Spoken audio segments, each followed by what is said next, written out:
This lecture is on dividing polynomials.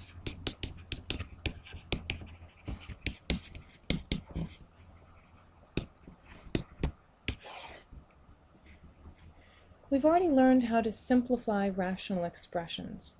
But one of the things we should notice is that a rational expression, it's just defined to be a fraction, where you have a polynomial on the top and a polynomial on the bottom. But remember that fractions are just division.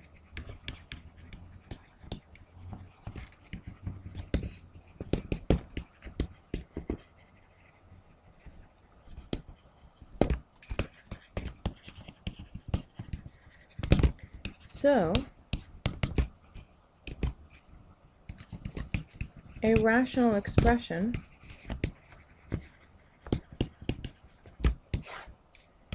P over Q is really just the division of polynomials, which we could write as P divided by Q.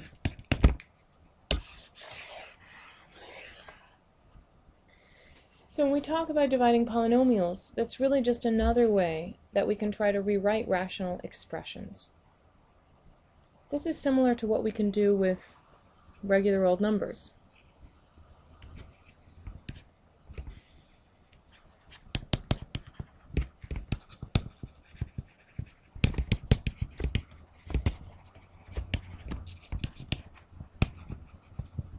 We have a fraction that is improper. And we call improper just means that the top is bigger than the bottom.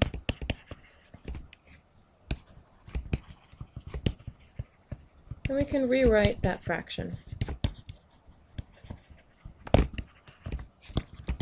as a mixed number. We can do something similar with polynomials.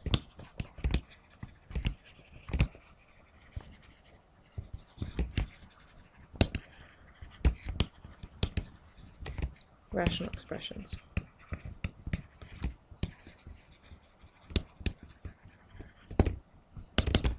So for example, let's look at an example with regular old numbers. For example, if we have 12/5, this is simplified. It's an improper fraction though, the top is bigger than the bottom. So if we prefer,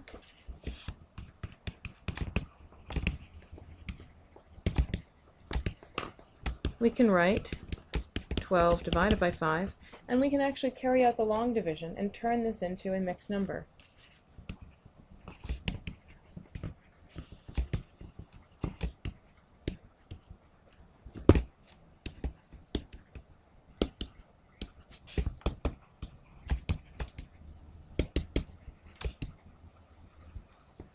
We recall that a mixed number is just one in which we have a whole number paired together with a fraction, where the fractional part is less than 1. So we could do this here. For example, 12 divided by 5. 5 goes into 12 2 times. 5 times 12 is 10. Subtract 10 from 12, we have 2 left over. 5 doesn't go into 2, it's too small. So this is our remainder. And so we can put that over fifths. So we get 12 divided by 5 equals 2, and then we had a remainder of 2/5. So we've taken 12/5 and we've rewritten as 2 2/5. Both of these are simplified.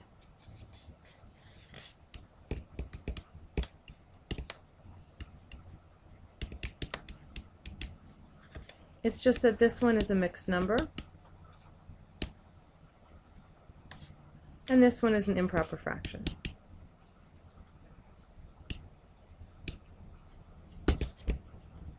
But one is not any better than the other. It really depends on what we want to do. When we have to perform math with these numbers, we tend to prefer leaving them as improper fractions because it's easier to multiply and do other things with them when they're improper fractions often. But if I'm doing something in the real world, I often prefer a mixed number because the mixed number is kind of easier to get your mind around the feel for how big it is. I know how big 2 2/5 is. I don't intuitively know how big 12/5 is. So it really just depends. We can do one or the other. So the question is, we know how to do this with regular numbers. how can we do something similar with polynomials? How can we do something similar with polynomials that are put together into a rational expression? Let's take a look at that.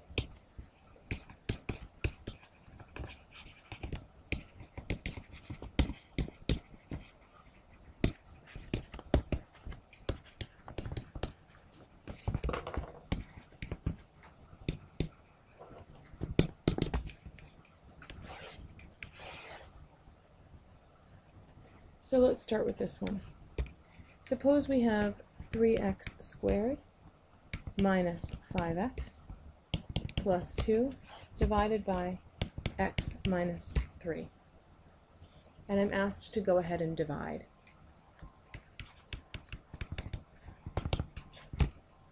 What can I do with that?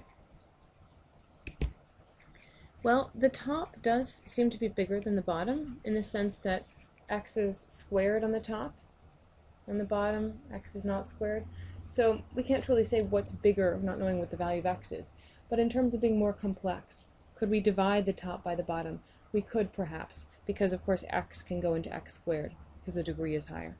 So how can we do that? We could try factoring the top and the bottom, but if you notice, if you try to factor the top and the bottom, you won't get anything that factors out. In fact, if you factor the top, you'll get 3x minus 2 times x minus 1.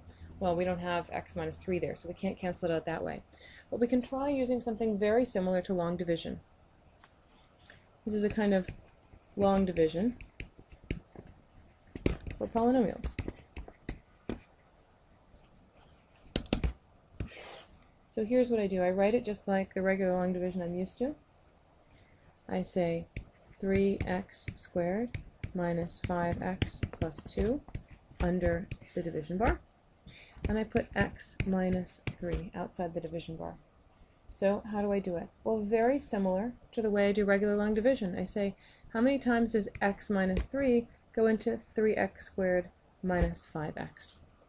Well, x goes into 3x squared how many times? Well, if I multiply 3x times x, I get 3x squared. So let me multiply 3x times x minus 3. 3x times x is 3x squared. 3x times negative 3 is negative 9x. Now I need to subtract the whole thing, not just the first part, but the whole thing, just as I do in regular long division. So I should distribute this negative sign to both pieces. So what does that end up doing? That ends up making this negative and this positive. So what do I get? I get 3x squared minus 3x squared equals 0, which is what I should get. That was the whole point. That's why I put 3x in the first place. And now I have negative 5x plus positive 9x, because I was subtracting a negative x. So 9x minus 5x is 4x, and now I carry down the plus 2 that I had at the top, just as I do with regular long division with regular numbers, when I don't have any variables involved. Now, the next step. How many times does x go into 4x? Well, 4 times, because 4 times x equals 4x. So now I multiply 4 times x minus 3. So 4 times x is 4x, and 4 times negative 3 is negative 12. Again, I need to subtract the whole thing, so that means I need to distribute this negative sign to both places. So I get a negative 4x plus 12. So 4x plus negative 4x is 0, which is as it should be. That was the whole reason I chose 4 there. And then I get 2 plus 12 equals 14. X minus 3 can't go into 14 because there are no x's there anymore, so this is my remainder. And I just put the 14 on top and the x minus 3 on the bottom, just as I did before. So my final answer here, when I write this as a kind of mixed number in a sense, is 3x plus 4 plus 14 over x minus 3. This is equivalent to what I started with. Now, which of these is better? Neither one is better. We might have some instances in which we prefer to have this kind of improper fraction, as it were, and sometimes when we prefer to have this kind of mixed number, as it were. They both tell us different things. They're just a different way of writing the same kind of thing.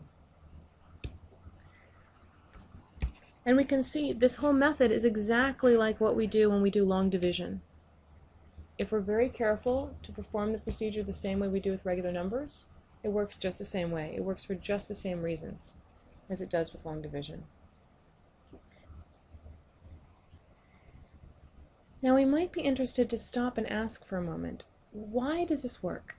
Why can we do this kind of division in this particular way? Sure, it looks kind of like what we've been doing with regular numbers, but how do we know that we can actually do this? Well, let's take a look at this for a moment. Let's take a look at it step by step, in fact.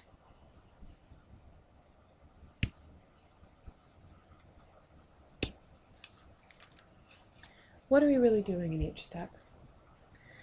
Well, in this first place here, we have 3x minus 5x plus 2. So what are we doing when we write this 3x squared minus 9x? Well, what we're doing is we're taking 3x squared minus 5x plus 2, and we're rewriting it as 3x times x minus 3 plus 4x plus 2. Where are we getting each of these pieces from? Let's take a look. The 3x times x minus 3 is what we get when we multiply 3x times x minus 3, and we get 3x squared minus 9x. You could also write this as 3x squared minus 9x. And then what's left over when we subtract that 3x squared minus 9x from the 3x squared minus 5x plus 2 is this 4x plus 2. And so we get 4x plus 2 over here. Now, what are we doing in this next step? Well, we've already got the 3x times x minus 3, but then we try to further break down the 4x plus 2. Right? We have the 4x plus 2 right here. We ask ourselves how many times does x minus 3 go into 4x plus 2? And we say 4 times. We basically say that this can be rewritten as 4 times x minus 3. But then we have something left over. We have a 14. How do we get that again? Well, once again, let's take a look.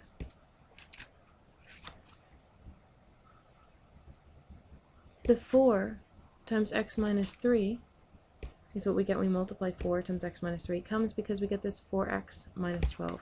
We could also rewrite this, for example, as 4x minus 12. We can see that if we add 4x minus 12 plus 3x squared minus 9x plus the 14, we do get back to where we started with. And we can see that the 14 is precisely what's left over once we finish doing the dividing.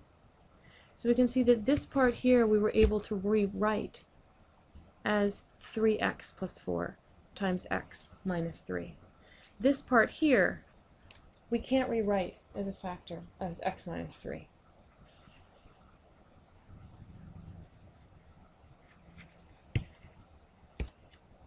So, why does this work?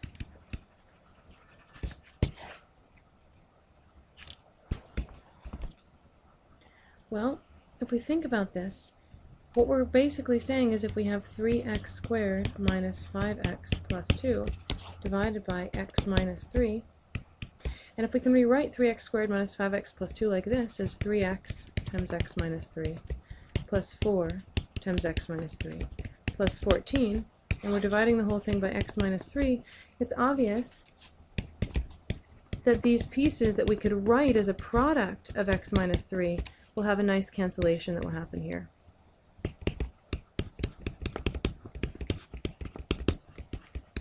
We'll just get 1s in these places. This last piece, though, we're stuck with having to write it as 14 over x minus 3.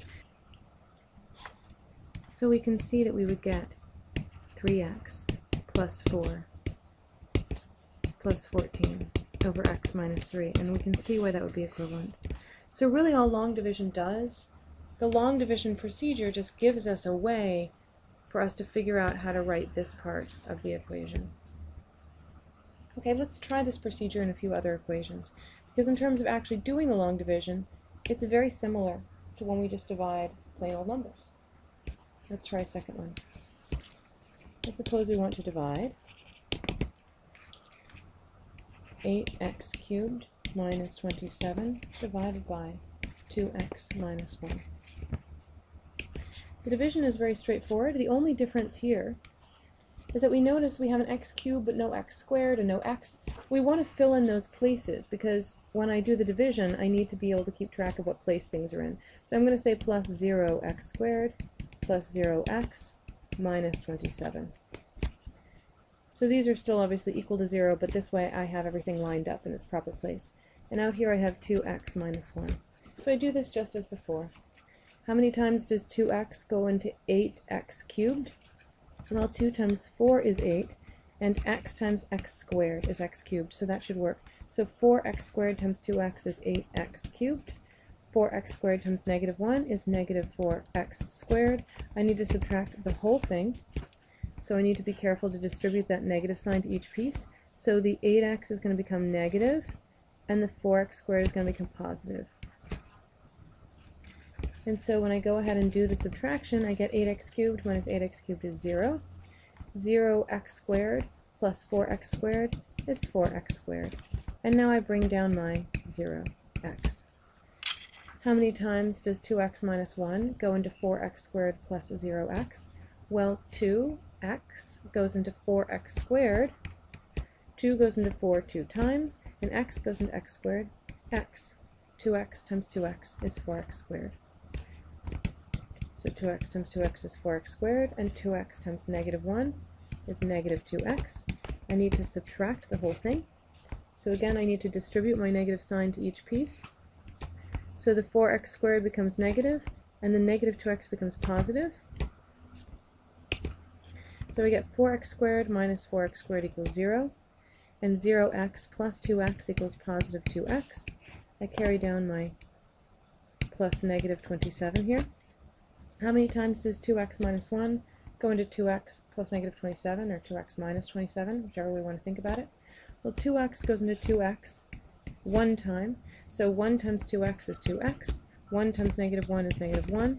I need to subtract the whole thing again. So again, I need to be careful to distribute the negative sign. So I'm going to get a negative 2x and a positive 1. So I get 2x minus 2x is 0. I get negative 27 plus 1 is going to be negative 26. And so this is my remainder. And so I'm going to get 4x squared plus 2x plus 1, and then I have to put my remainder, negative 26, over 2x minus 1. This is just another way of writing this original expression. Let's try another example.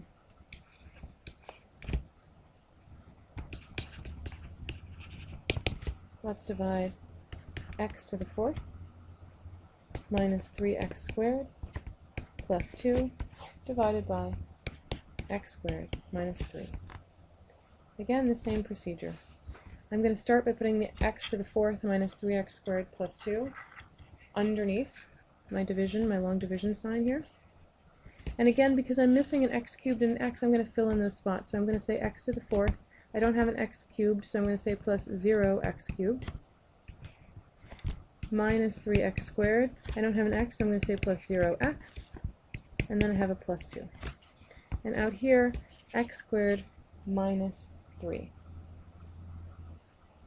In that case also, it might not be a bad idea for me to say x squared plus 0x minus 3, so I have every piece in there.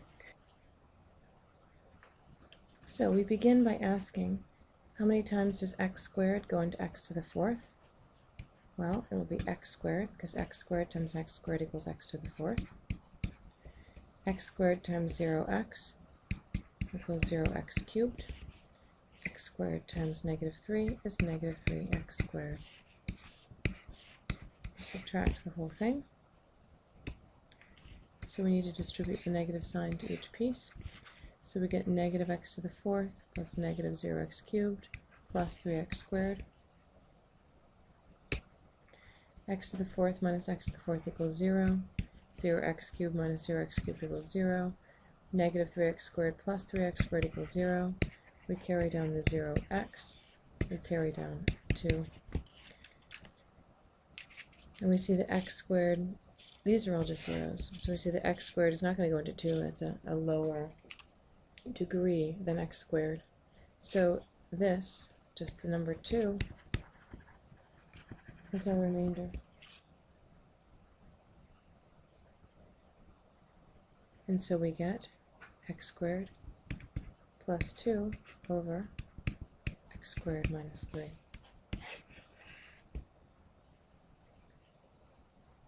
Let's try one more.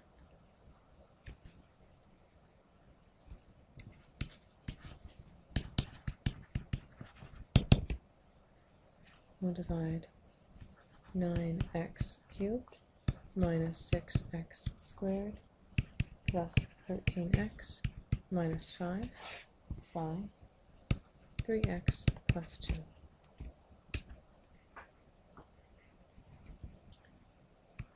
So again, we set it up in the usual way. 9x cubed minus 6x squared plus 13x minus 5. Let's see how many times does 3x plus 2 go into that. 3x goes into 9x cubed, 3x squared times, because 3x squared times 3x is 9x cubed. 3x squared times 2 is 6x squared. And now we subtract the whole thing. So we have to be sure to distribute the negative sign to each piece. So we get negative 9x cubed, negative 6x squared. 9x cubed minus 9x cubed is 0. Negative 6x squared minus 6x squared is negative 12x squared. We bring down the 13x. 3x goes into negative 12x squared, negative 4x times, because 3x times negative 4x is negative 12x squared. Negative 4x times 2 is negative 8x, and we subtract the whole thing. So again, we distribute the negative sign to each piece, subtracting a negative, which is a positive in each case. So now we get negative 12x squared plus 12x squared equals 0. 13x plus 8x equals 21x. And we carry down the minus 5. 3x goes into 21x 7 times, because 3x times 7 is 21x. And 7 times 2 is 14. Now we subtract the entire thing. Again, we distribute the negative sign to each piece, so we get negative 21x, negative 14. So 21x minus 21x equals 0. 14, negative 14 plus negative 5 is negative 19. This is our remainder, because 3x is not going to go into negative 19. Negative 19 is a lower degree than 3x. So we have negative 19 over 3x plus 2. So we can see that essentially by using a similar method as we use with regular numbers, we can use long division to go ahead and do division of polynomials. And really what it means when we divide polynomials is it's similar to what happens when we take an improper fraction and turn it into a mixed number. With polynomials, if the degree of the polynomial on the top is greater than the degree of the polynomial on the bottom, we can do some division to, in a sense, turn it into something similar to a mixed number, where we actually get a polynomial as the answer, plus perhaps a remainder over a polynomial. So we get a polynomial with one term that's a rational function, instead of having everything in one larger rational function.